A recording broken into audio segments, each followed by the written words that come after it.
طبعا نتكلم اللي عنده هدف لإنقاص الوزن، نبدي الكلام بالصلاة على محمد وآل محمد. طبعا الرياضة ليس لها علاقة بتنزيل الوزن. طبعا نعطيكم دليل. هسه انت من تسوي ريجيم، وجهك مو اول شيء ضعف، خمنتك وتمارين خاصة للوجه ضعفت وجهك، لا، نستنتج منه 70% النظام الغذائي. يعني اذا انت تلتزم بغذاء واكل صحي ووجبات متنوعة، راح انت حتى لو ما تتمرن رياضة تاخذ اقل من احتياجك اليومي، راح تضعف.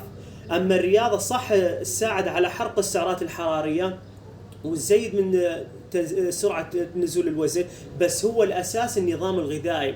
طبعا نستنتج من الرياضة المفهوم الخاطئ عند الناس، يحسبون مثلا عضلات البطن اخذ 2000 او 3000 راح بطني تتقسم.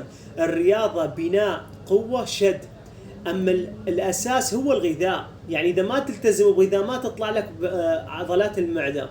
وثاني شيء مثلا عندي عضلة اي عضلة بالجسم، ماكو شيء تمرين يستهدف يحرق دهون، الاساس هو الغذاء. تحياتي لكم يا ابطال. كابتن حمود الأعرج.